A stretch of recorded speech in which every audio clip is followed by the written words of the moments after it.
Donc bienvenue à cette nouvelle rencontre du Reprin, ce nouveau webinaire. Aujourd'hui, nous avons le plaisir d'accueillir les docteurs, deux intervenants, les docteurs Labar Castero du Centre Antipoisson à Paris et Madame Marie Ranou, qui est conseillère en prévention des risques professionnels à la MSA d'Armorique. Comme vous l'avez déjà vu dans ces webinaires, donc la thématique de ces webinaires sera la thématique de l'hydrogène sulfuré et on parlera des effets toxiques de l'exposition et de la prévention. Je suis désolée, il y a encore énormément de personnes qui sont en train de se joindre à nous. OK. C'est la conversation. OK. Est-ce que tout le monde, j'espère que tout le monde arrive à se connecter? OK, il ne devrait pas avoir de problèmes. OK, donc désolée pour cette petite divergence. Alors, comme d'habitude, je vous rappelle, normalement, il y aura les présentations des deux intervenantes. Vous pouvez rédiger toutes vos questions dans les chats. Et ensuite, à la fin de chaque présentation, je vais reprendre les questions et on essayera de répondre. Pour ceux qui n'ont pas pu être présents, je rappelle également que il y aura un replay qui va être mis en ligne d'ici quelques semaines et que j'enverrai par mail à tous les inscrits les supports des présentations. Je voulais aussi profiter de ces webinaires avant de démarrer pour vous informer, pour ceux qui ne sont pas encore au courant, que dernièrement, on a eu un peu quelques changements au Reprin. Nous avons un nouveau médecin du travail, c'est le docteur Claire Dumont, qui est médecin du travail également à la MSA de Franche-Comté, qui remplace le docteur Jean-Michel Lornay et également Lolita Felpin, que beaucoup d'entre vous connaissent. Elle a quitté les reprends et elle a été remplacée par le rémunéré qui est aujourd'hui ici avec moi et qui m'aide dans la mise en place de ces webinaires. Donc là, je vous propose qu'on va démarrer et je remercie encore nos intervenants et je vais laisser la parole au docteur Labar Castero pour cette première intervention. Bonjour à tous, merci beaucoup encore pour cette invitation. C'est un plaisir de participer à ces webinaires. Alors, je vous mets le topo. Ok, c'est bon, on voit C'est les OK? topos, c'est OK. OK, très bien. Donc voilà, dans cette première partie, on va parler de toxicité. Pourquoi c'est un sujet d'importance, l'exposition au sulfure d'hydrogène dans le milieu agricole. Donc la première partie sera des aspects de toxicologie qui ne sont pas corrélés à l'activité agricole. Et dans la deuxième partie, vous verrez que Madame Ranou, les circonstances d'exposition qui sont celles du quotidien du monde agricole, avec des mesures de prévention à mettre en œuvre dans ces situations pour prévenir ce qu'on va voir là dans cette première partie. Alors, l'hydrogène sulfuré ou sulfure d'hydrogène, c'est la même chose, ou H2S. J'utiliserai sans doute parfois l'un de ces termes ou l'un des deux autres. C'est donc un gaz qui est incolore et qui a une odeur caractéristique d'œuf pourri qu'on connaît tous. On a tous croisé, même si on n'est pas dans le monde agricole, dans la rue, dans les endroits où il y a des égouts, où il n'y a pas de ventilation, il y a cette odeur-là d'œuf pourri. Alors, le seuil olfactif, quand on regarde les études, il est très variable. En tout cas, on perçoit l'odeur à des niveaux d'exposition qui sont très faibles. Vous voyez là, 0,01 ppm, partie par million. Parfois, dans certaines évaluations, c'est même en dessous de ça. Il y a toujours des variabilités interindividuelles, c'est pour ça qu'on n'arrive pas à une valeur précise. Mais il y a quelque chose qui est extrêmement important avec l'H2S, c'est que ce seuil olfactif, il est moyennement intéressant, puisque pour des niveaux d'exposition qui vont être plus importants, eh bien, on va arrêter de percevoir l'odeur par deux phénomènes qu'on n'arrive pas forcément à bien distinguer. Le premier phénomène, c'est une histoire de fatigue olfactive. C'est quelque chose qui existe avec d'autres odeurs, hein. Vous savez, à force, on ne prête plus attention à l'odeur. On arrive quelque part, on sent l'odeur, et puis quelques minutes après, ben, on ne l'aperçoit plus alors qu'elle est toujours là. Et il y a un deuxième phénomène qui est la paralysie olfactive, qui va survenir normalement pour des niveaux un peu plus élevés. Là, c'est le système d'olfaction qui va être anesthésié par l'hydrogène sulfuré. Donc, ce n'est pas parce qu'il n'y a pas d'odeur qu'il n'y a pas d'hydrogène sulfuré, qu'il n'y a pas de risque. Ça, c'est un message qui est extrêmement important. Ensuite, l'hydrogène sulfuré, c'est inflammable. Donc là, moi, j'en parle pas, puisque je parle de toxicité d'effets sur la santé, mais il y a sans doute un risque incendie qui est à prendre en compte dans des endroits où il y a de la présence d'hydrogène sulfuré.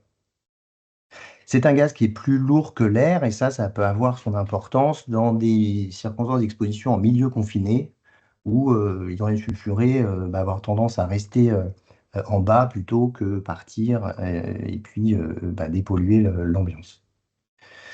Alors, les sources d'exposition, je ne vais pas rentrer dans le détail ici, mais juste un mot de pourquoi il y a de l'hydrogène sulfuré. Donc, c'est une molécule qu'on va retrouver naturellement dans le pétrole, le gaz, des sources d'eau chaude. Je ne sais pas si vous avez déjà fréquenté les sources d'eau chaude, et il y a cette odeur soufrée qu'on peut percevoir. Et puis, et surtout, l'hydrogène sulfuré est produit par la décomposition bactérienne de matière organique, et c'est par ça qu'on va en retrouver dans un certain nombre d'activités agricoles que je ne détaille pas là, puisque vous les verrez de façon très détaillée ensuite, mais on peut juste déjà donner quelques mots-clés, l'élevage ou encore la production de biogaz. C'est pas le sujet là ce matin, mais il y a d'autres activités industrielles qui vont, dans leur process, générer de l'hydrogène sulfuré. Par exemple, je sais pas, les usines de papier Kraft, hein, pour ceux qui en ont dans leur environnement, vous savez qu'il y a quand même une odeur assez désagréable qu'on peut percevoir plusieurs kilomètres à la ronde. Alors, c'est pas que de l'hydrogène sulfuré, mais c'est partiellement l'hydrogène sulfuré qui explique l'odeur. Donc, on a des expositions des travailleurs sur les sites industriels ou agricoles, mais on a très souvent des expositions du voisinage, des expositions environnementales autour de ces installations. Alors, la toxicocinétique, c'est un gaz, donc on va parler évidemment d'absorption respiratoire. Les autres voies, on va les négliger, hein. Il y a des problématiques d'hydrogène sulfuré dans l'eau, d'absorption dans l'eau par exemple, mais c'est absolument pas ce qui nous préoccupe ce matin. Donc le gaz, on va le respirer, il va se distribuer de façon importante dans différents organes. Le métabolisme, il est, je vous le dis d'ores et déjà, complexe. Cette diffusion, elle se fait de façon assez large dans plein d'organes, soit de façon libre, soit de façon associée, notamment avec des sulfures métalliques qui vont avoir une certaine voie d'élimination, mais il y a d'autres voies métaboliques qui sont possibles, d'oxydation, de méthylation. Mais dans tous les cas, la vie est très courte, c'est-à-dire de l'ordre de quelques minutes. Enfin, ce n'est pas quelques secondes, c'est quelques minutes. Donc l'hydrogène sulfuré a quand même la possibilité, en quelques minutes, d'aller diffuser et de produire des effets de façon à distance des voies respiratoires. Lorsqu'il y a une oxydation en sulfate, l'excrétion est rénale, donc il n'y a pas d'accumulation, vous l'avez bien compris. Est-ce qu'il existe un biomarqueur d'exposition? Oui et non. On peut utiliser les thiosulfates urinaires, mais pas dans le cadre des surveillances d'exposition professionnelle quotidiennes, parce qu'il y a une grande variabilité interindividuelle. Et puis, surtout, ça n'aurait pas grand intérêt, puisque pour l'exposition à l'hydrogène sulfuré, on a la possibilité de faire des dosages dans l'air qui seront beaucoup plus faciles et beaucoup plus précis.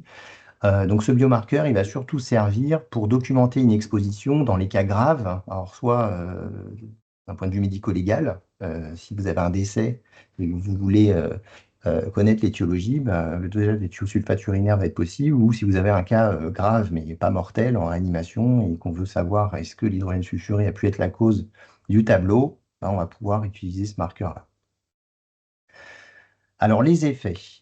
Les effets sont complexes et encore mal connus. Il y a beaucoup d'études qui sont publiées depuis une vingtaine d'années sur les effets de l'hydrogène sulfuré.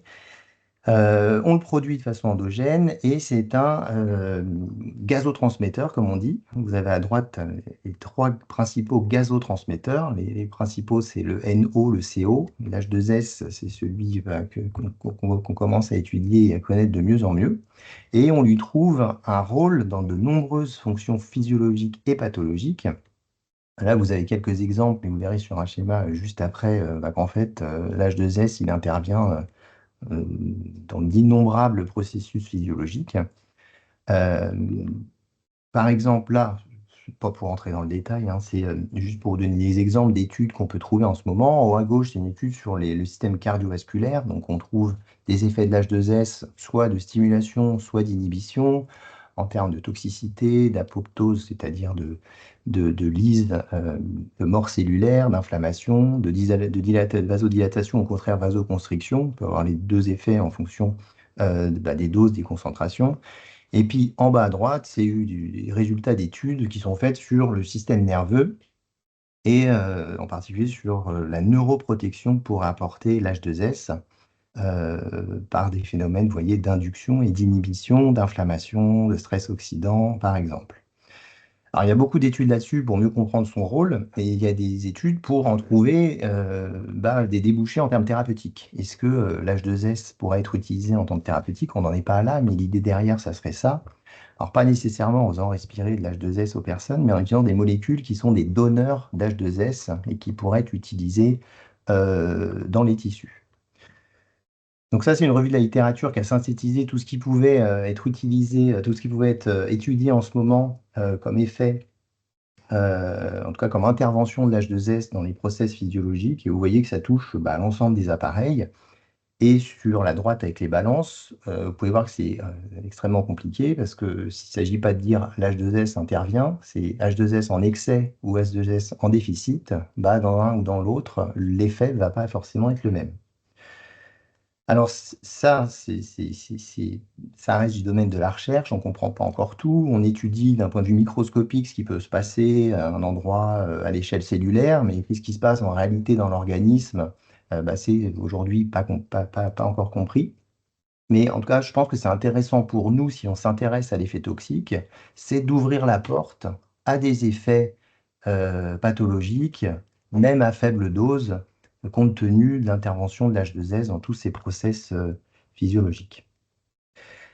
Alors, si on va un peu plus près dans la toxicité, je commence par vous donner la classification réglementaire CLP de H2S. Donc, on a déjà dit que c'est un gaz inflammable, donc vous le retrouvez là. Il est mortel par inhalation, et ça, c'est le message numéro 1. L'H2S, c'est mortel. Et puis, il y a des effets sur l'environnement dont on ne parle pas maintenant. Donc, toxicité aiguë, c'est la mort. Je vous mets un exemple de coupure de presse là. Je sais que l'intervenante suivante vous proposera la même chose parce que c'est vraiment du quotidien. Voilà, régulièrement, chaque année, vous retrouvez dans la presse malheureusement ces cas dramatiques d'ouvriers décédés. Au centre antipoison, on a régulièrement des décès, donc l'H2S, ça fait partie des principaux tueurs au travail. Ce qui tue au travail, c'est d'abord des gaz. Donc le premier tueur, c'est le monoxyde de carbone, et l'hydrogène sulfuré va être sur la deuxième ou la troisième marche rapidement après. Donc ce cas-là, je ne rentre pas dans le détail puisque vous aurez des cas bien détaillés après. En préparant le topo, j'ai trouvé cette illustration qui est assez triviale, mais qui permet de bien mettre des messages importants en tête. Il y a une notion qui est le milieu confiné, là vous voyez en sous-sol, donc ça c'est un facteur très péjoratif puisque ça va augmenter les expositions. Là vous voyez qu'il y a 2 personnes au sol, donc c'est la question du suraccident. Et comme on a dit tout à l'heure, la paralysie olfactive, donc on a un collègue décédé, on veut lui porter secours, on ne possède pas de capteur d'H2S, ça sent rien, on descend, et puis ça fait un deuxième mort. Concernant les effets cliniques, vous avez déjà figuré des effets d'irritation muqueuse, donc là au niveau du nez, la rhinorrhée, le nez qui coule, au niveau des yeux, l'irritation, larmoiement, la conjonctivite, et puis les effets plus importants, vous voyez les 3 organes principaux, le cerveau, le cœur, et puis les poumons. Donc ces effets aigus, on les connaît bien, parce que c'est pas dur à étudier des effets aigus, hein. Vous avez des travailleurs qui ont été exposés dans des situations accidentelles, il suffit d'observer les effets qu'ils ont développés. Donc ces effets-là sont bien corrélés à la dose, c'est-à-dire on sait que plus la dose augmente, plus les effets vont être graves. C'est ce que je vous présente maintenant. Donc, les ppm, donc c'est une unité hein, de concentration dans l'air. Donc, dès quelques ppm, on a cette perception d'odeur qui est désagréable. Ensuite, on a une irritation oculaire qui apparaît. Lorsque les niveaux augmentent, on a une réelle conjonctivite, voire même une kératite. Le mécanisme qui est écrit ici, c'est la formation d'une molécule qui est caustique du coup, au niveau des muqueuses et qui va produire les brûlures.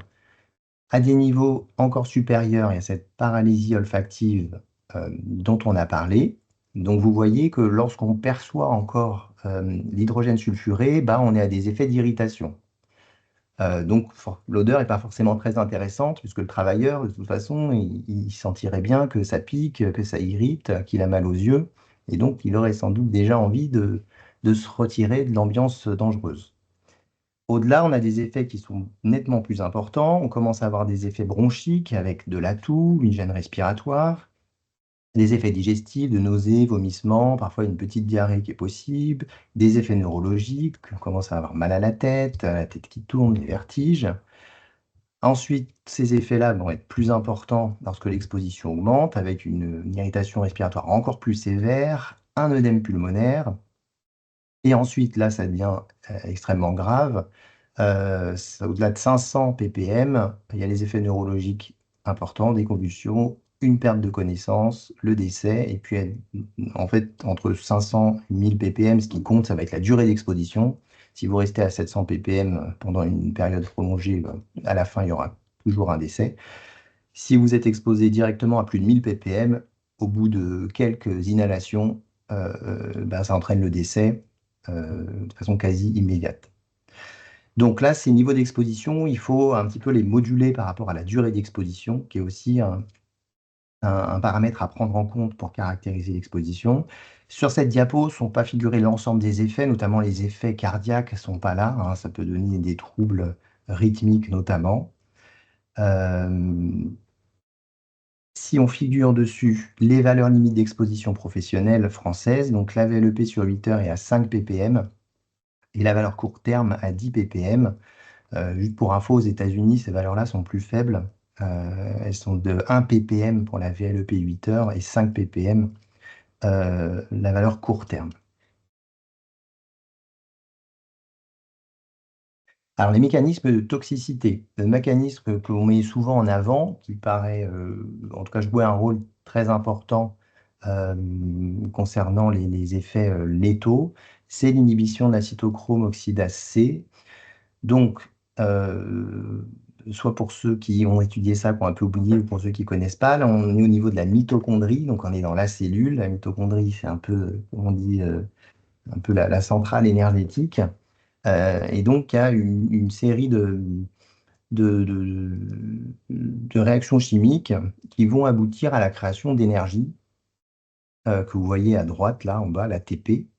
Et donc, cette chaîne-là s'appelle la chaîne respiratoire et l'H2S va aller inhiber une enzyme de cette chaîne respiratoire, donc inhiber la production d'énergie. Et donc, si l'inhibition elle est partielle, ça fait moins d'énergie, ça veut dire moins de possibilités de métabolisme.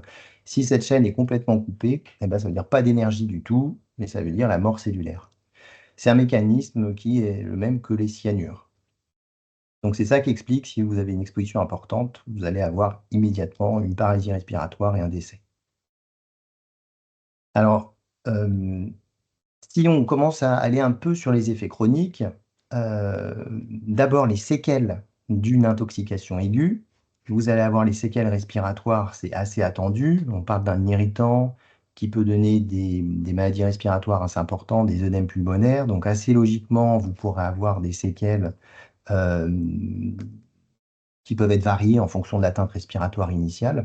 Bon, en tout cas, une insuffisance respiratoire séquelaire ou une hyperactivité bronchique séquelaire, ça c'est tout à fait classique.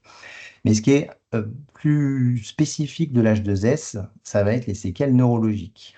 Ces séquelles neurologiques, elles sont variées. Là, vous en avez une liste. Alors, ça touche pas un patient donné, ne va pas avoir toutes ces séquelles-là, mais certaines d'entre elles, des convulsions, des maux de tête, vomissements, par exemple. il y a un élément aussi important dans ces séquelles neurologiques, c'est que vous avez très souvent, donc c'est des contextes où le patient, eh ben, il a failli mourir, donc il y a forcément un élément traumatique dans l'histoire et il y a très souvent des psychotraumatismes que les patients gardent, qui ne sont pas forcément diagnostiqués, avec certains troubles somatoformes qui sont liés à ça et qui complexifient encore plus la compréhension de ces séquelles neurologiques. Alors, d'où est-ce qu'elles sortent, ces séquelles neurologiques? C'est pas encore très clair. D'une part, ça peut être des séquelles ischémiques, comme lorsqu'on fait un accident vasculaire cérébral, les cellules n'ont pas eu d'oxygène, il y a des cellules qui sont mortes, et donc vous avez une partie des fonctions neurologiques qui ont été perdues à cette occasion-là. Vous avez eu aussi une anoxie qui est liée à l'atteinte respiratoire. Le poumon n'étant pas fonctionnel, bah, les échanges gazeux n'étaient pas bons, donc il y avait moins d'oxygène disponible pour le cerveau, c'est aussi un facteur d'anoxie. La vasodilatation est un facteur aussi péjoratif, mais probablement que par-dessus ça, il y a des facteurs qui sont plus spécifiques de l'H2S, d'une toxicité neurologique.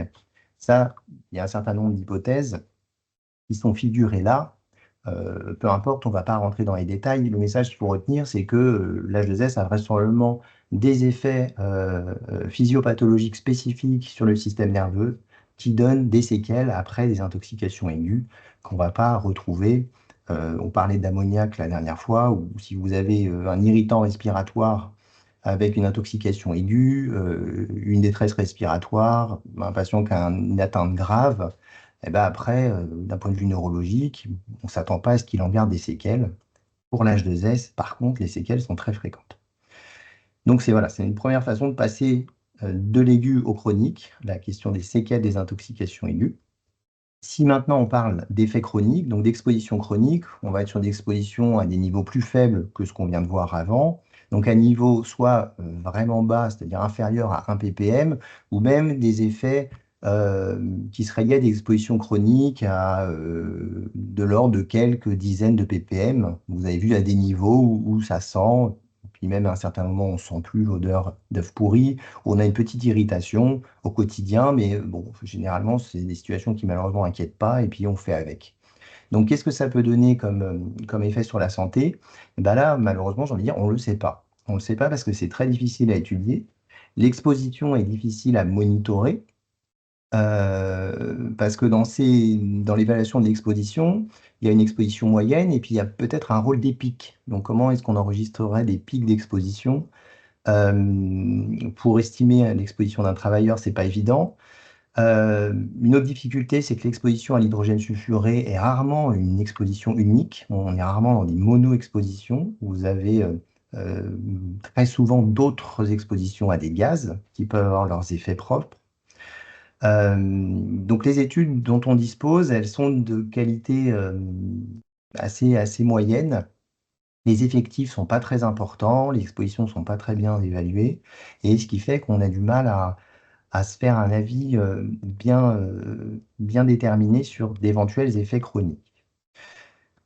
Euh, on peut déjà dire un mot d'effets qui sont soit démontrés, soit qui sont attendus, c'est-à-dire qu'avec notre bon sens de clinicien, on peut s'attendre à ce que ces effets-là existent, même s'ils n'ont pas encore été démontrés par de nombreuses études. Il y a évidemment la plainte olfactive avec les effets que ça peut avoir. Hein, sentir une mauvaise odeur toute la journée, ça a des effets sur la santé. Et puis, tout ce qui est effet irritant, le fait d'être exposé de façon chronique à un irritant au niveau des yeux, du nez, des bronches, bah, c'est assez logique que ça puisse donner des irritations avec des troubles pulmonaires de type hyperactivité bronchique, voire asthme, voire pourquoi pas BPCO.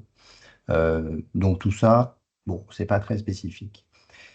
Ce qui peut être intéressant, c'est de regarder bah, les effets qui seraient liés bah, aux autres mécanismes dans lesquels l'hydrogène sulfuré peut ou pourrait intervenir, et en particulier, ça serait des effets cardiovasculaires ou des effets neurologiques. Et ben là, bah, c'est assez décevant. Je n'ai pas la réponse à vous donner. En gros, on a deux écoles. Soit on dit circulaire, rien à voir, c'est-à-dire l'hydrogène sulfuré en chronique à petite dose, ça donne pas de problème.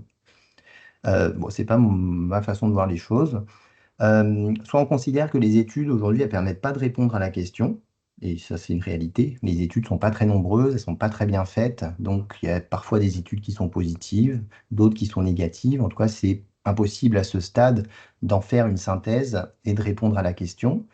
Moi, ce qui me paraît important pour nous qui travaillons, enfin, surtout vous, moi je peux voir des gens en pathologie professionnelle, mais pour ceux qui accompagnent au quotidien les travailleurs agricoles sur le plan de la prévention et de la santé, c'est d'être assez ouvert à d'éventuels effets, d'être à l'écoute des symptômes, des plaintes que peuvent rapporter les patients, et d'ouvrir la porte à un éventuel rôle de l'hydrogène sulfuré dans ces symptômes-là. Les études dont je vous parle, ça a intéressé à la fois des travailleurs et puis également les riverains d'installations qui pourraient être la source d'hydrogène sulfuré, comme je vous disais au départ. Pour les effets chroniques, il faut évidemment dire un mot des questions de génotoxicité, de cancérogénicité. Bah là, il n'y a pas d'études très importantes, donc je ne vais pas vous dire que ça ne donne pas le cancer, on va dire que l'évaluation n'est pas aboutie. Et sur le plan de la toxicité pour la reproduction, là aussi, les données sont insuffisantes, mais il y a quelques données positives, à la fois sur le plan expérimental chez les rats, où on a observé une baisse du poids corporel alors qu'il n'y avait pas de toxicité chez la mère, parce que ça, c'est quelque chose qu'on voit très souvent dans les études expérimentales, hein. On expose la mère à tel point qu'elle est intoxiquée, et là, on voit des effets sur la grossesse. Là, ce n'est pas le cas, les effets ont été démontrés sans toxicité maternelle, et il y a quelques données chez l'homme d'augmentation de risque d'avortement lié à l'exposition à l'H2S. Donc, ces données-là sont trop faibles pour conclure formellement, mais ça reste quand même des indices d'avoir une certaine vigilance, voire préoccupation vis-à-vis de l'exposition à l'H2S. Et en tout cas, moi, c'est un peu le message que je donne, hein. Bon, les effets aigus, on les a vus, ils sont assez clairs, assez simples. Par contre, sur les effets chroniques, je pense qu'il faut être vigilant et vraiment, ça invite à faire le maximum de prévention, à documenter au maximum les expositions, même si elles paraissent faibles, et puis mettre en œuvre toutes les mesures de prévention que vous allez voir juste après pour diminuer autant que possible ces expositions à l'hydrogène sulfuré. Voilà, je vous remercie.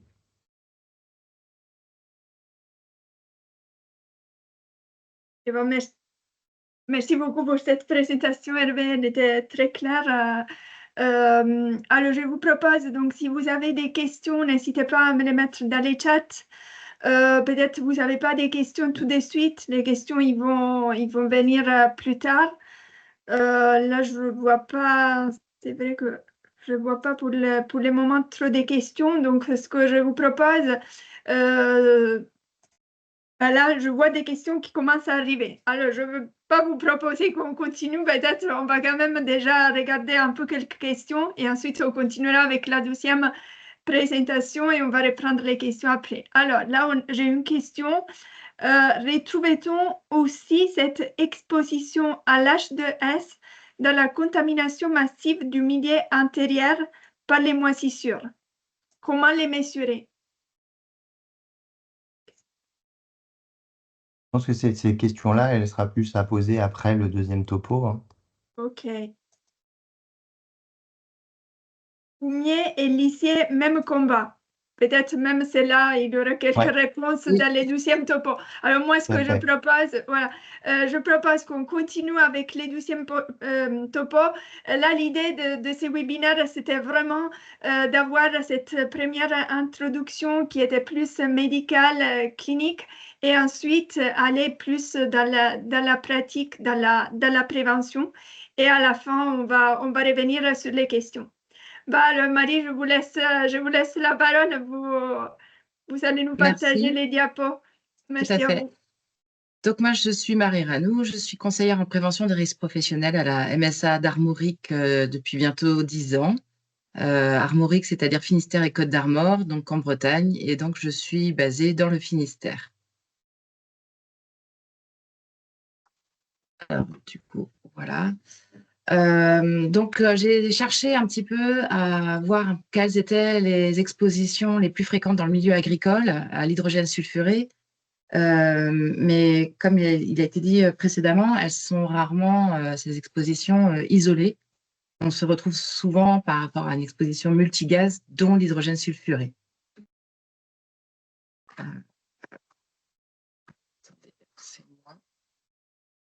Voilà, donc les activités que j'ai investiguées un petit peu, qui sont assez courantes dans ma région, donc sous tout ce qui est intervention autour et à proximité des fosses et pré-fosses en élevage. Et je vais distinguer les fosses à lisier que l'on connaît dans les fermes, un peu pour tous les élevages, et la notion de pré-fosse sous caillebotis, qui a été évoquée par le scénario d'accident qui vous a été montré. Et puis aussi la méthanisation à la ferme, parce que c'est une activité qui se développe, donc qui est plus particulière. Et aussi la notion d'algues vertes, particulièrement pour l'H2S, que l'on peut retrouver dans des activités en lien avec la mer, qui concernent le régime agricole, comme l'ostréiculture. Et aussi chez nous, les activités de ramassage, parce que parfois elles sont déléguées à des entreprises de travaux agricoles, qui peuvent aussi être en charge de cette activité déléguée par les collectivités. Donc tout ce qui est fosse et pré-fosse en élevage. Donc ce qu'il faut retenir en fait, c'est qu'on cherche à utiliser les effluents comme engrais naturels, notamment pour son apport en azote, et les lisiers, donc plutôt des effluents plutôt liquides de porc ou de vache sont stockés dans une fosse située à l'extérieur dans la ferme. D'autant plus liquide si c'est pas couvert, puisqu'il y a les eaux de pluie qui vont s'y déverser également.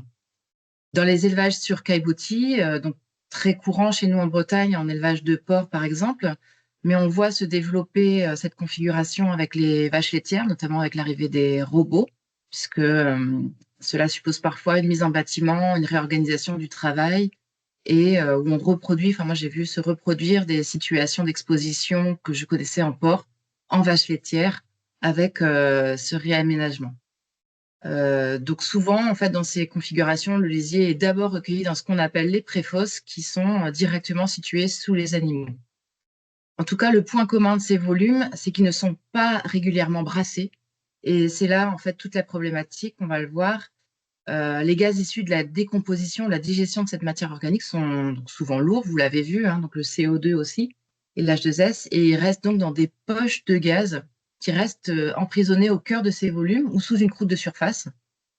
Et puis, il y a un événement qui va faire se libérer ces poches, et notamment ces gaz en quantité relativement importante.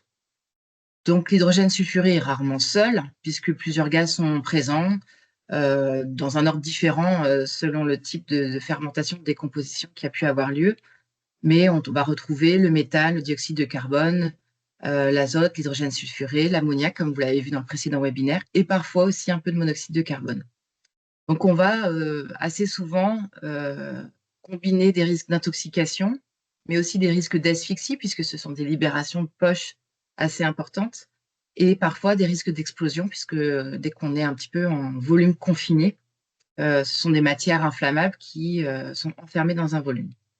Je n'ai même pas rajouté, mais on peut aussi ajouter le risque de noyade, puisqu'on parle d'effluents liquides. Et donc, si on perd connaissance et que derrière, on a un volume liquide et que voilà, on peut aussi s'y noyer. Donc, on va vraiment combiner différents risques. Donc, les fosses à lisier, qu'est-ce qu'on peut en dire? Vous voyez, un homme décède après être tombé dans une fosse à lisier. Donc, ça, je pense que c'est le même événement que ce que vous avez vu tout à l'heure. Le lisier contenu dans la fosse, il est constitué des effluents liquides de l'élevage. Et alors, théoriquement, la préconisation, ce serait qu'il devrait être homogénéisé et brassé avant d'être pompé et pondu dans les champs. Donc, parmi les gaz qu'il contient, on va avoir le CO2 et l'H2S qui vont être plus lourds que l'air. Et donc, il faut aussi se dire que dans ces volumes-là, même après pompage, vidange, même si visuellement, il n'y a plus d'effluents ou très peu, il peut y avoir ces poches de gaz qui flottent un peu à la surface du reste des fluents et en tout cas au fond du volume.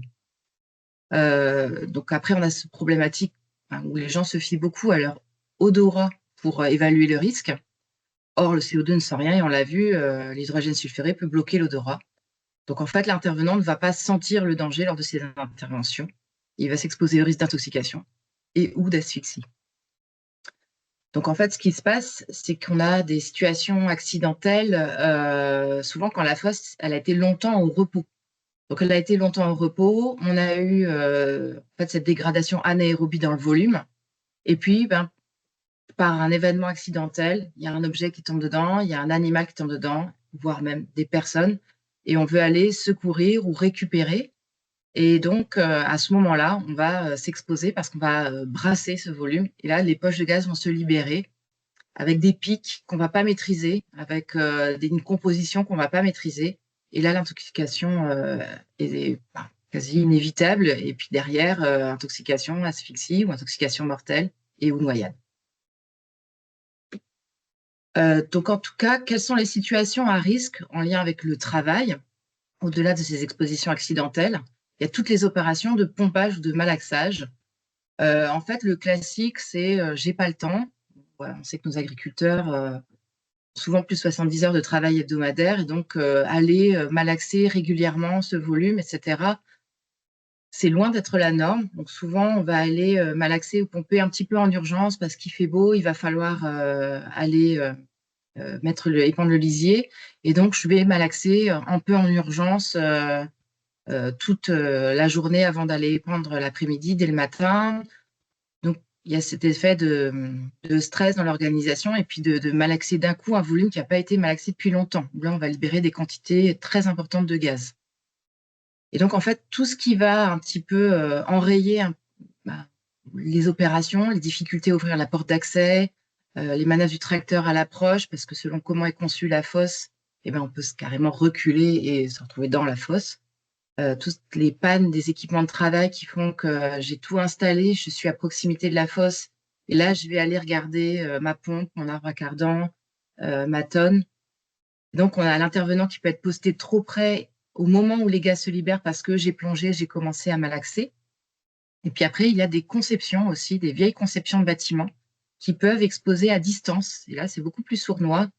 Donc là, j'ai mis une conception à risque de reflux gazeux. Donc ça, c'est issu de documents québécois. Puisque donc voilà, on peut avoir des fosses qui sont reliées elles-mêmes à des préfosses sous les bâtiments. Et si la tuyauterie est sans système pour éviter les remontées, au moment du brassage, du malaxage, j'ai un risque d'intoxication du volume fermé dans le bâtiment. Donc, quelle prévention? Alors, bon, il y a le classique, la fosse à lisier protégée. Je dirais ça, c'est le plus... c'est pas la prévention totalement primaire, puisque on aura toujours ces histoires de libération de gaz au moment du broyage, malaxage. Mais au moins, c'est de se dire qu'on va éviter les accidents. Donc, on va mettre une barrière, un mur, une clôture de 2 mètres de haut. Alors, ça paraît souvent assez évident. À la conception, on va avoir 2 mètres de haut. Mais si je reviens à mes diapos précédentes, vous voyez un petit peu les tracteurs. En fait, pour permettre l'approche du tracteur, ce qui se passe, c'est que des fois, on va avoir une butte qui va faire qu'à un endroit de la fosse, on n'aura pas 2 mètres de haut, mais beaucoup moins. Et donc, si cet espace-là, il n'est pas protégé, ça veut dire que les promeneurs, les chiens, les enfants à proximité ou d'autres personnes peuvent tomber dans la fosse. Donc, une fois qu'on a mis une barrière, une clôture assez haute, il faudra que l'entrée, ou en tout cas le passage qui permet d'aller broyer, malaxer, faire son travail, soit verrouillé en permanence. On parle de cadenas, de clés, de codes. En tout cas, il faut que ça soit quand même assez facile et assez souvent ouvert pour que ce soit quelque chose de quotidien et qu'on ne reste pas trop longtemps à proximité. Et donc, avec ce point d'intervention sécurisé pour le pompage-malaxage. On va mettre des panneaux d'avertissement, risque de chute, risque d'intoxication, accès réservé, bien faire comprendre que c'est un volume dangereux. Et donc, pour le tracteur, à la manœuvre, une butée pour qu'au moment de la manœuvre où on recule pour aller broyer, malaxer, il n'y ait pas d'accident possible.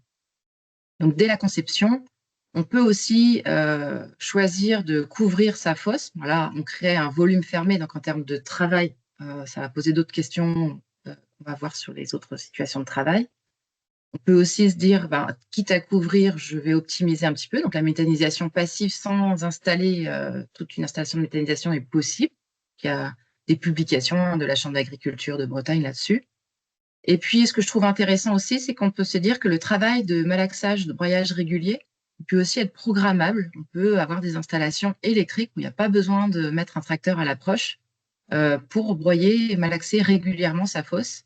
Ce qui va avoir 2 effets, c'est d'éviter un peu trop cette décomposition anaérobie et ces grosses poches qui vont venir se libérer en masse au moment du malaxage d'urgence avant l'épandage.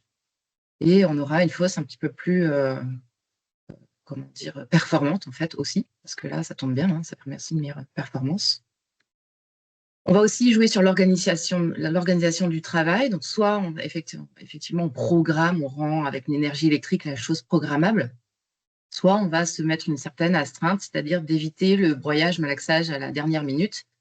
Et on va se dire, allez, tous les temps de temps, je vais aller broyer et malaxer ma fosse.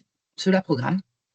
Et en cas de travaux à proximité de la fosse, qui créent les accidents que l'on a pu voir, on va faire en sorte que rien ne puisse tomber dans la fosse. On va éviter les interventions en surplomb de la fosse ou à proximité. Et si, parce qu'il y a un bâtiment à proximité, on ne peut pas l'empêcher, dans le chantier, on va tout de suite se dire qu'il faut créer une barrière physique pour éviter toute chute d'objets, d'outils, de personnes, ça va sans dire, hein, puisque si on est en toiture, il faut empêcher les chutes de personnes dans le chantier.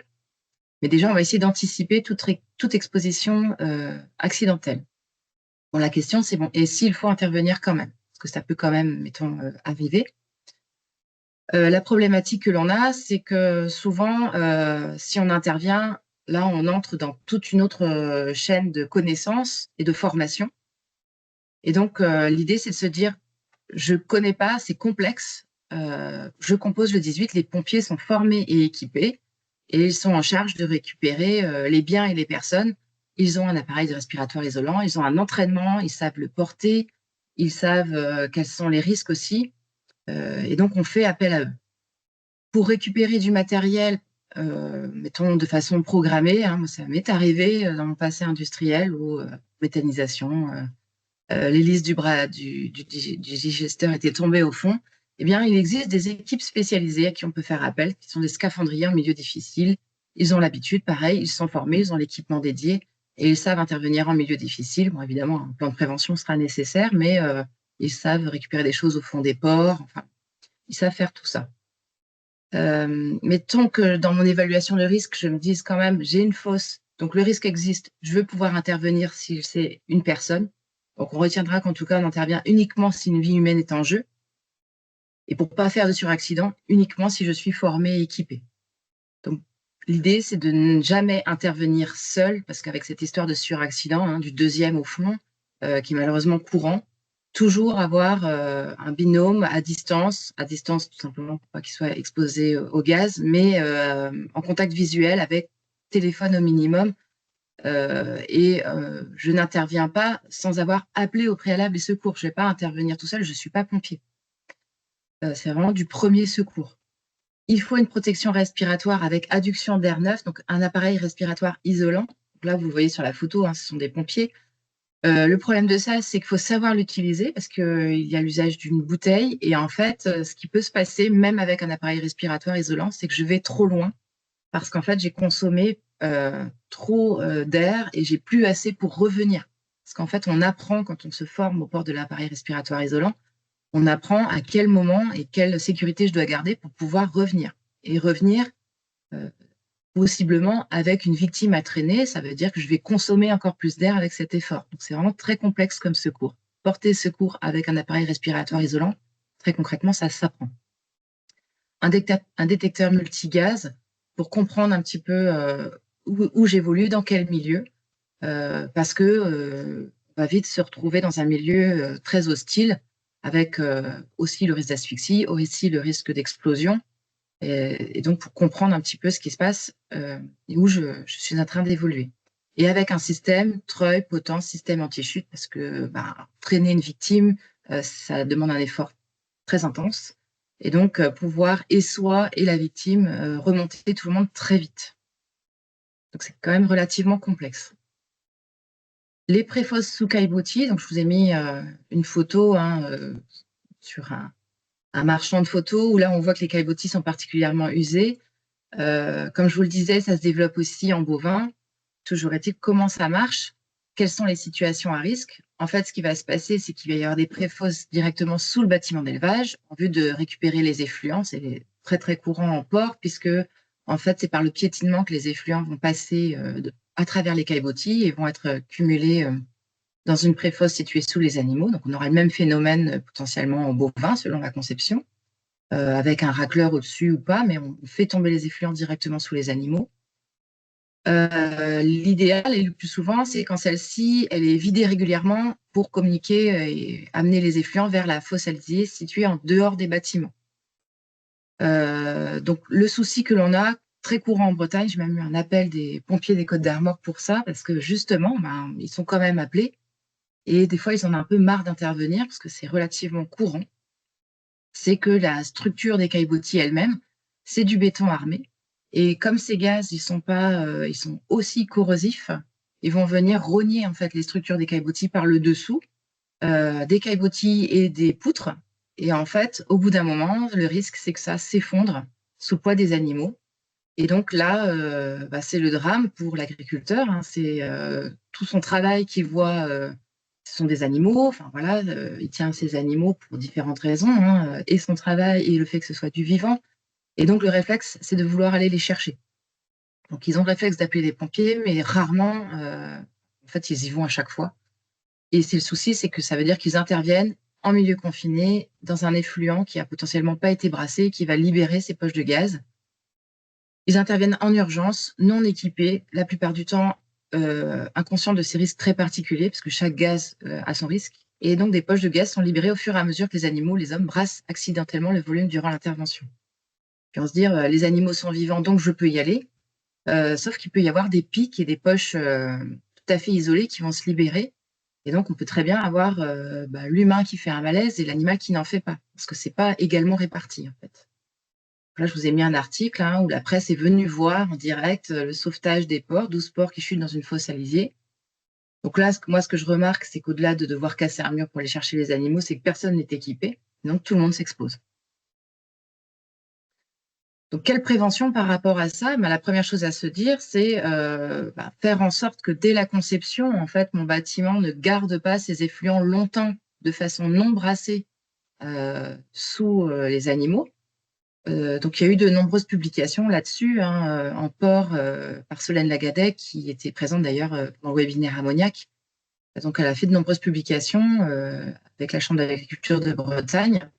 Je vous ai mis un peu de biblio à la fin, mais ça augmente aussi la performance de l'élevage, parce que vous vous doutez bien que des expositions chroniques à ces gaz, non seulement ça a un impact sur les hommes, mais ça a aussi un impact sur les animaux, la performance de l'élevage. Donc, tout le monde a à gagner à ce que ces effluents soient régulièrement évacués et à ce que l'air dans le volume de l'élevage soit le plus sain possible.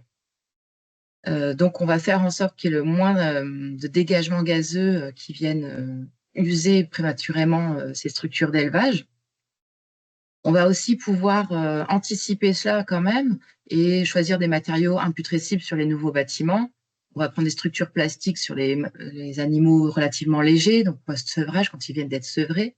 On va pouvoir avoir des structures en inox, des structures en fibre de verre qui vont être imputrescibles et donc éviter ce phénomène de caillebotis qui cèdent sous le poids des animaux, parce que c'est rarement que les caillebotis, c'est souvent aussi les poutres. Et donc, après, on va faire aussi une inspection régulière de l'état de ces bâtiments. Il faut savoir qu'il y a des vides sanitaires. Et une fois que ce vide sanitaire a été totalement fait, ça peut être l'occasion d'inspecter ces caillebotis. Et donc, pour cela, on ne va pas rajouter d'autres risques. Donc, on va s'équiper de systèmes pour lever les caillebotis. C'est vraiment très lourd. Et de toute façon, il faudra les changer régulièrement. Donc, on pourra en soulever de temps en temps, regarder l'état en dessous, programmer cela. Une fois qu'on aura fait le vide sanitaire et fait aussi ventilation forcée pour être sûr d'avoir évacué tous les gaz. Et là, on pourra regarder un petit peu l'état de ces caillebotis et prévoir dans les investissements qu'il va falloir en changer de temps en temps. La méthanisation à la ferme. Donc là, je me disais, bon, la méthanisation, ça vaut un webinaire à soi tout seul parce que c'est un peu plus technique, un petit peu plus complexe. Donc, il y a de nombreuses publications là-dessus. Ce qu'il faut se dire, c'est que là, on veut générer du biogaz. C'est le but. On veut favoriser cela. Donc, ce sont des effluents d'élevage, des résidus et des déchets de culture, d'autres intrants agricoles qu'on va récupérer. Et on va chercher à favoriser ce processus naturel de dégradation en milieu anaérobie. Pour le coup, on le recherche. Et pour transformer une partie de la matière en biogaz, et le résidu, ce sera du digestat. Et l'hydrogène sulfuré, là-dedans, dans cette histoire-là, en fait, c'est pas forcément ce que l'on cherche à produire. C'est un déchet pour les gens qui font de la méthanisation. Et on essaiera en fait de le neutraliser de différentes manières. On va chercher à désulfurer le biogaz. Mais dans les premières étapes, il sera présent, et notamment dans le digesteur. Souvent, c'est dans ce volume-là ou dans les volumes où on a récupéré les digestats, parce que ça va quand même continuer un petit peu à se dégrader, tout ce qui est stockage de déchets d'une manière générale. Donc, au niveau de la fosse, de l'après-fosse, du digesteur, des stockages de déchets. Et après, au niveau du biogaz, il a été désulfuré. En fait, voilà, le volume, c'est plus une problématique de dioxyde de carbone, de méthane, d'asphyxie. Quelles sont les situations à risque? Donc là, pour le coup, il y a et le risque d'asphyxie et d'intoxication mortelle et d'explosion possible, puisqu'on va contenir le biogaz dans un volume fermé. Au niveau, vous voyez, là, je mets, ça c'est dans mon secteur, explosion et incendie dans une cuve de méthanisation à Plouveur dans le Finistère. Ce qui s'était passé à ce moment-là, c'est qu'en fait, la méthanisation était en cours de construction. L'agriculteur a voulu commencer à mettre des matières dans le digesteur avant même qu'elles soient en fonctionnement, qui n'était pas fini de monter. Donc, il n'y avait pas de brassage, il n'y avait pas encore de récupération du biogaz, il n'y avait pas beaucoup d'effluents, mais il y avait un grand volume de vide. Et avec le début de la décomposition, ce volume a commencé à se remplir en biogaz. Et il y a eu du meulage à l'extérieur, parce que les travaux n'étaient tout simplement pas terminés. Et c'est à ce moment-là qu'il y a eu un départ de feu. Sinon, grave intoxication dans un méthaniseur, un homme en urgence absolue. En fait, là, ce sont des gens qui ont voulu faire de la maintenance dans un des volumes et qui sont entrés par le trou d'homme dans un des volumes, mais qui visiblement étaient encore en présence des gaz et donc ils se sont intoxiqués. Donc effectivement, on va le voir, je vois les questions qui défilent un petit peu, mais ça se programme et on fait un plan de prévention et comment on intervient. Ce qu'on peut se dire, c'est qu'on identifie déjà bien les lieux d'intervention à risque, tout ce qui va être espace confiné où il y a eu ou il y a de la matière, donc puits à condensat, les préfosses, les fosses, les cuves de digesteurs. Donc, ce qui peut se passer, c'est qu'au niveau des puits à condensat, la hauteur d'eau ne fait plus étanchéité au gaz, c'est-à-dire qu'il y a des systèmes avec des hauteurs d'eau pour éviter le retour de gaz. Mais si la hauteur d'eau était insuffisante, les gaz ont pu passer. Comme je vous l'ai dit, moi j'ai connu ça, brasseur du digestat en panne, on veut aller voir ce qui se passe, sauf qu'il y a la matière est là, est présente, et en fait, il y a une libération qui est hétérogène des poches de gaz et on ne sait pas trop ce qui va se sortir en fait, et ça peut être libéré par à coup avec des forts pics. Une intervention qui est faite dans un volume qui semble vide mais qui contient encore les gaz qui sont lourds. Donc, ça peut être du CO2, mais ça peut être aussi le méthane, l'hydrogène sulfuré. Et toutes les opérations de contrôle, on va vouloir aller voir niveau de garde hydraulique, pompe de relevage, vérification de capteurs. Et on n'a pas en tête que potentiellement, il y a des gaz qui peuvent être libérés. Et toutes les interventions de maintenance curative avec le côté urgence, etc. Donc, tout ce qui est exposition prévisible, intervention courante. Il va falloir que les travailleurs qui sont maintenance de méthanisation, par exemple, se forment aux différents risques. Il y en a plusieurs qui se combinent. Le risque d'asphyxie, le risque d'intoxication, le risque d'explosion, ce qu'on appelle la formation ATEX. Ça, c'est des connaissances qui sont incontournables pour les intervenants. Il va falloir prévoir comment je vais intervenir, analyser les risques à chaque fois, bloquer les volumes les uns par rapport aux autres, éviter les systèmes de reflux, prévoir le matériel adapté. On va avoir des capteurs sur soi, on va programmer une ventilation forcée, on va prévoir les équipements de protection individuelle qui vont être eux-mêmes en bon état, vérifiés, et on est formé à les porter. Les systèmes de treuillage et puis potentiellement des outils ATEX, des vêtements ATEX aussi pour éviter un petit peu tout ce qui est électricité statique, étincelles, et jamais d'intervention isolée. Les interventions de maintenance, donc si on n'a pas à intervenir dans les volumes, on peut aussi se dire qu'il y a de l'inertage des volumes. Ça peut être des pousses, les soudeurs connaissent bien ça, des pousses à l'azote ou des ventilations forcées des volumes. Pour les travailleurs par point chaud, il y a le côté permis de feu qui permet de cadrer un petit peu où on peut, où on ne peut pas, quand on peut, quand on ne peut pas. Et la surveillance après coup aussi. Et puis, il y a la visite préalable de prévention, c'est-à-dire que les intervenants, si ce n'est pas des intervenants de chez vous, il faut qu'ils puissent connaître les lieux, voir de quoi on parle dans le plan de prévention, où je peux aller, où je ne peux pas aller, dans quel volume je vais intervenir.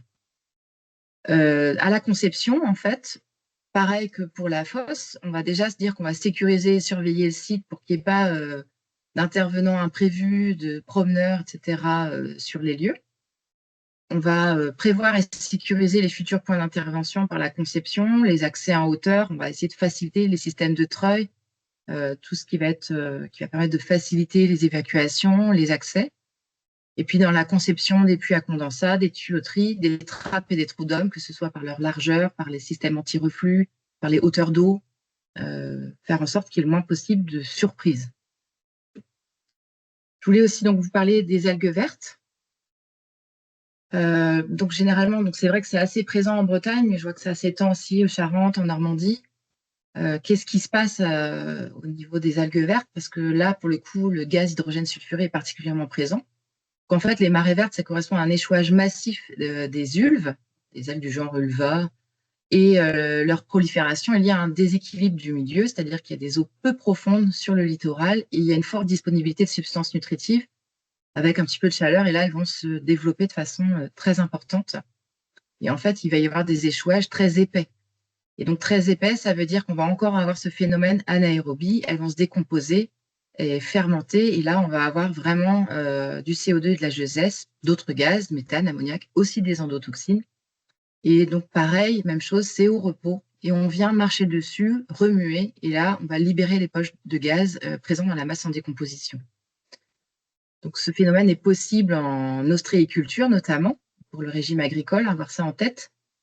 En tout cas, toutes les situations à risque pour les intervenants professionnels de ce milieu à marée basse ou voilà, les ostréiculteurs, les entraîneurs de chevaux, les animateurs de loisirs. Ça se produit de façon épisodique lorsqu'il y a des échouages massifs et épais. Et puis, le risque principal que l'on connaît, c'est l'intoxication justement à l'H2S. Tout ce qui est travaux à marée basse plus échouage massif. Donc, en ostréiculture, ça va être lorsque je vais vouloir intervenir sur les poches sur table dans les parcs à 8 pour aller faire les virages, vous savez, retourner ces poches, les changer pour des poches plus grandes. Tout ce qui est intervention de maintenance et d'entretien dans ces parcs.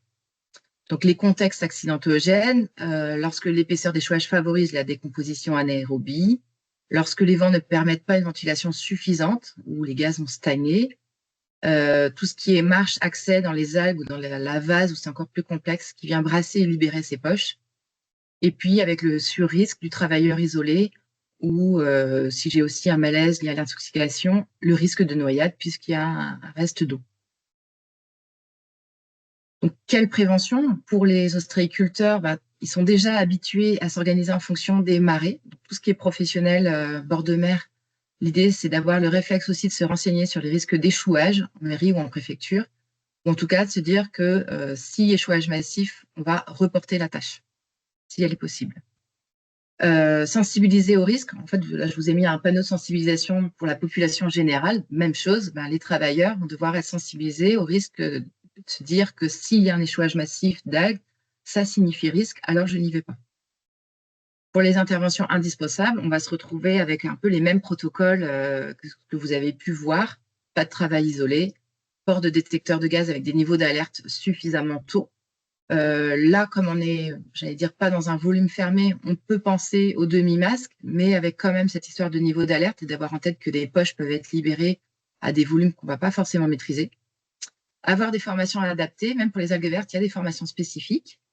Et puis, avoir en tête que tout ce qui est détecteur, équipement de protection individuelle, dispositif d'alerte du travailleur isolé, ça se vérifie, ça se contrôle. Les activités de ramassage et valorisation des algues vertes, comme je vous disais, chez nous en Bretagne, ça peut être potentiellement des ETA. Donc là, pour le coup, un peu comme en méthanisation, par principe, on sait qu'on va aller chercher à valoriser du déchet. Donc, on va se retrouver un petit peu dans les situations, tout ce qui est en lien avec les déchets, et donc conduite d'engin qui peut exposer à ces travaux lorsqu'on va venir brasser la matière. Donc, en fait, le risque est présent à chaque fois que je vais brasser la matière, la déplacer, la charrier, lors du ramassage mécanique, au tracteur, au télescopique, avec des cabines non protectrices, et aussi potentiellement au transport, les chauffeurs de camions benne, surtout si la benne elle est couverte et qui va être en charge de débâcher et d'ouvrir ou d'ouvrir manuellement sa benne, et pendant les chargements et déchargements qui vont libérer les poches de gaz. Et puis tout ce qui est proximité d'autres opérateurs en ramassage manuel dans le périmètre. Donc là, effectivement, on n'a pas aujourd'hui d'accident du travail qui a été directement relié à l'intoxication à l'H2S. Voilà, au niveau associatif, effectivement, et des victimes en lien avec les algues vertes, forcément, ils se mobilisent. Mais c'est peut-être aussi en lien avec les difficultés du fait que il faudrait faire une autopsie assez vite derrière. Comme vous avez vu au niveau médical, c'est pas forcément évident de tracer ça dès qu'on est à distance de l'accident. Donc, quelle prévention pour les entreprises en charge du ramassage? En tout cas, on peut se dire que peut-être rechercher à ramasser avant en fait que ça se décompose. Maintenant, on essaye d'avoir des systèmes d'alerte d'échouage d'algues vertes et d'utiliser potentiellement des machines qui vont ramasser dans l'eau avant échouage, ou alors d'avoir des ramassages beaucoup plus réguliers, d'éviter cette épaisseur en fait, et d'avoir des machines automotrices légères qui effectuent des passages réguliers sur les plages à marée basse. Donc, il y a encore de la recherche et développement sur ces machines-là. Et quand il y a cette activité-là, faire en sorte que les cabines des engins soient totalement équipées pour préserver les personnes de l'intoxication et de l'asphyxie. Donc, on va aussi organiser pour éviter les tas en attente pour des reprises tardives, remuer les tas régulièrement au besoin, mettre à distance avec un bras télescopique, ne pas bâcher hermétiquement pour le transport, utiliser des systèmes ouverture automatique pour éviter toute opération manuelle et regarder d'où vient le vent pour plutôt en faire un allié plutôt qu'un ennemi.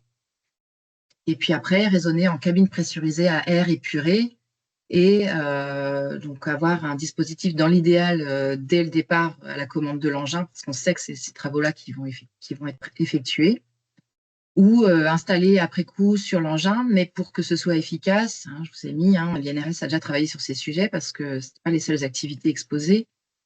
Faut déjà que la cabine ait une climatisation performante, parce que sinon, qu'est-ce qui va se passer? J'ai trop chaud, travaux en été, je vais ouvrir la fenêtre, et ce qui va se passer, c'est qu'en fait, tout le système est mis à mal. En fait, il n'y a plus d'étanchéité et on s'expose.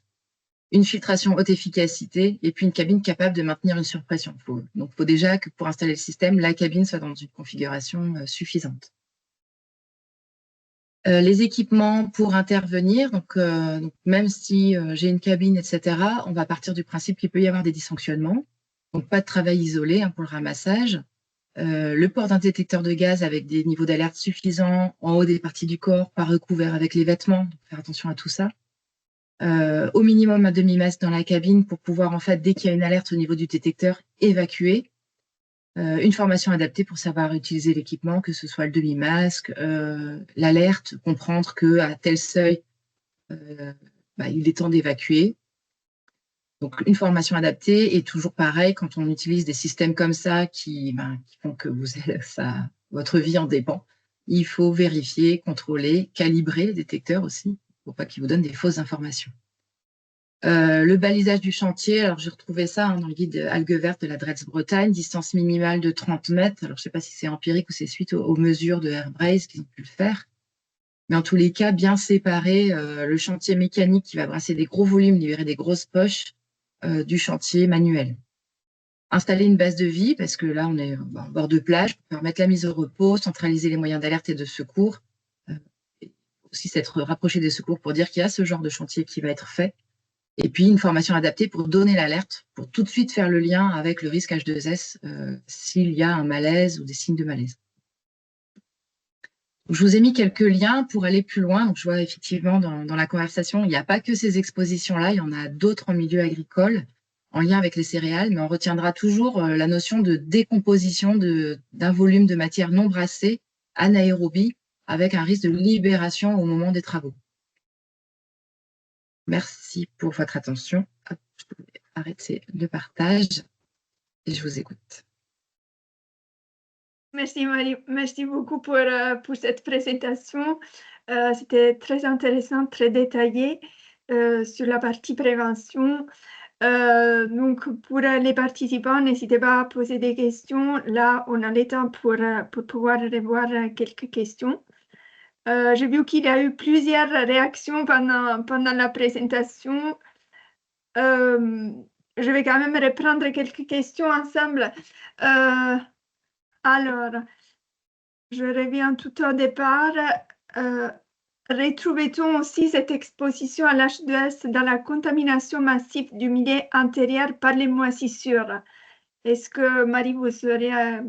Alors, j'ai regardé encore un peu hier soir. Alors, les moisissures directement, j'ai pas vu. C'est vraiment alors, champignonnière. Il y a des risques a priori, mais c'est plus au moment de la préparation des substrats, quand en fait les travailleurs, enfin en tout cas dans le système de l'exploitation, il est prévu de faire soi-même son substrat. Du coup, on retrouve en fait ce côté. Il faut toujours retenir masse en décomposition, non brassée, et au moment de l'intervention, libération de poches de gaz où on ne maîtrise pas, où il peut y avoir des pics dont la composition est un peu inconnue et où il peut y avoir de l'H2S.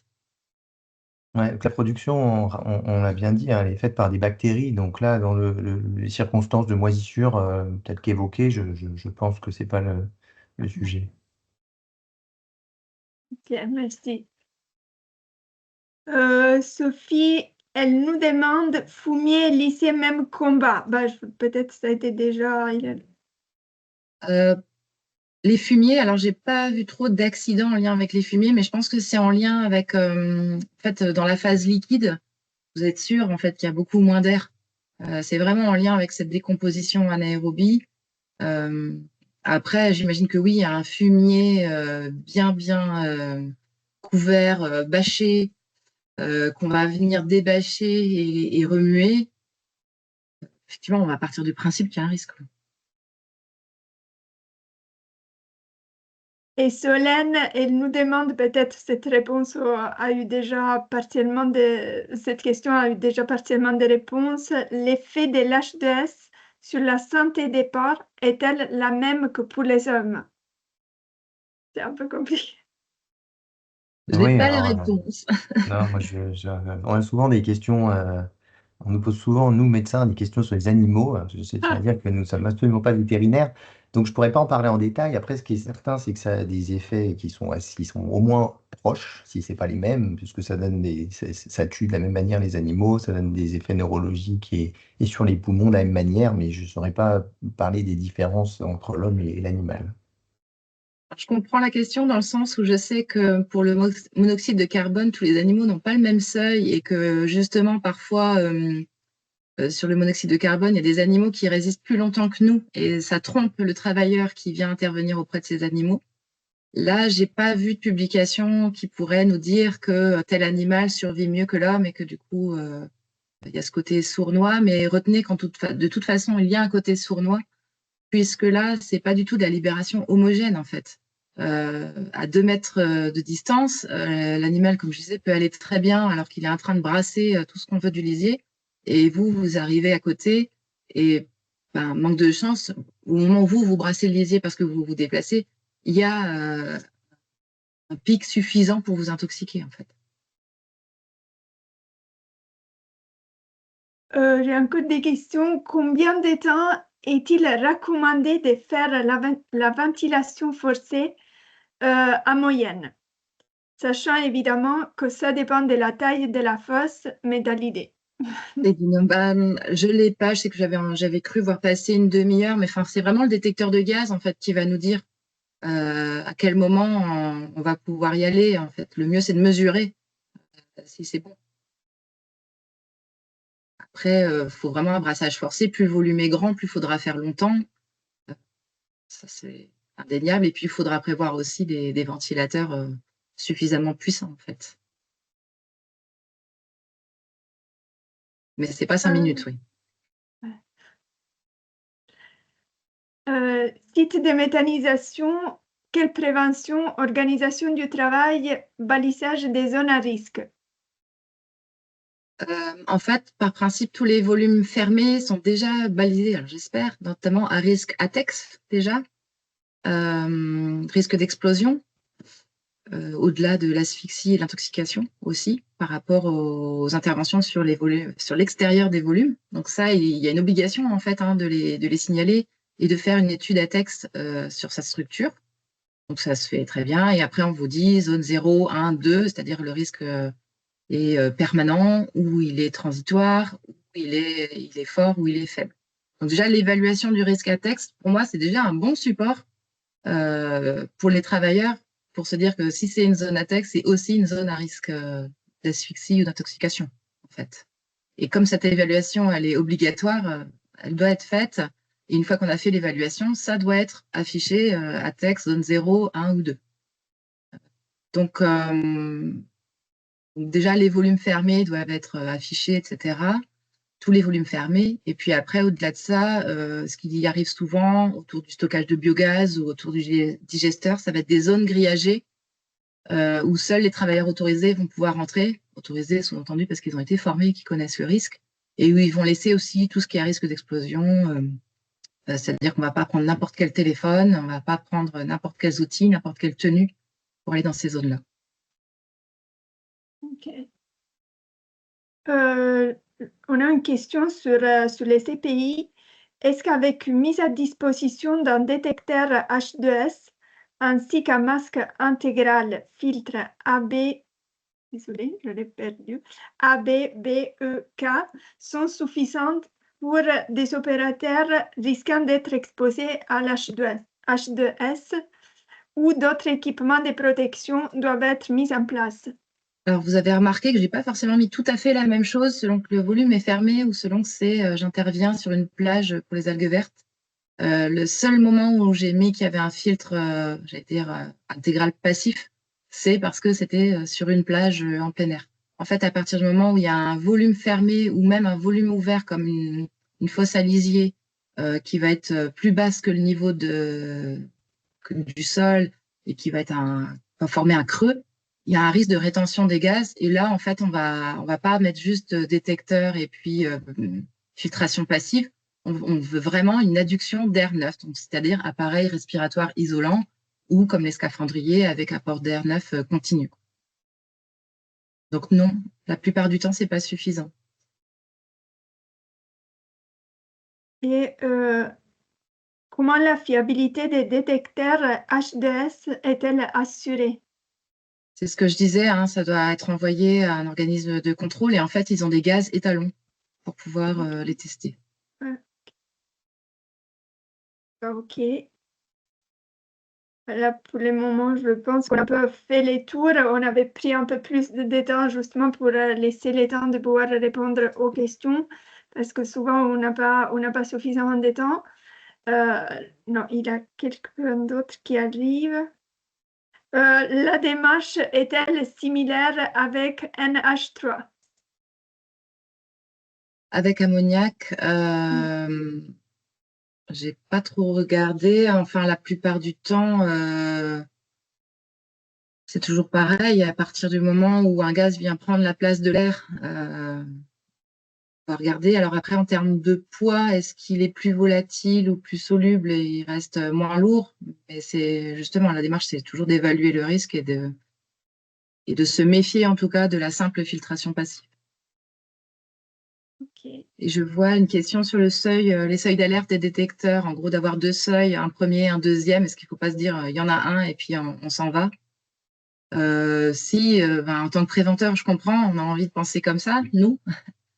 Mais l'humain étant ce qu'il est, il a tendance à vouloir finir sa tâche avant de partir. Donc, en fait, de mettre un première alerte comme quoi il y a du gaz à des seuils très bas et de donner la consigne à partir du moment où ça commence à sonner.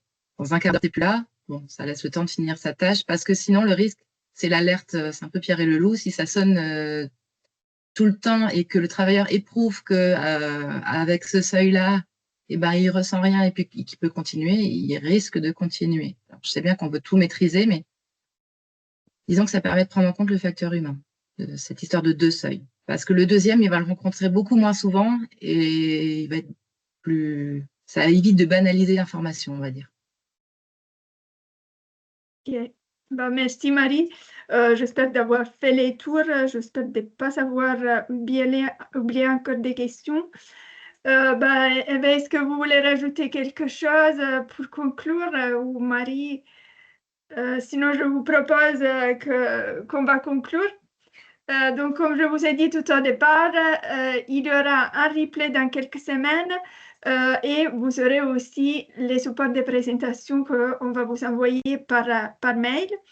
Et je remercie encore Marie et Hervé pour cette intervention qui a été très intéressante. Et je vous donne rendez-vous pour notre prochain webinaire qui sera en juin et je vous confirmerai d'ici quelques mois la thématique qui sera retenue pour le prochain webinaire.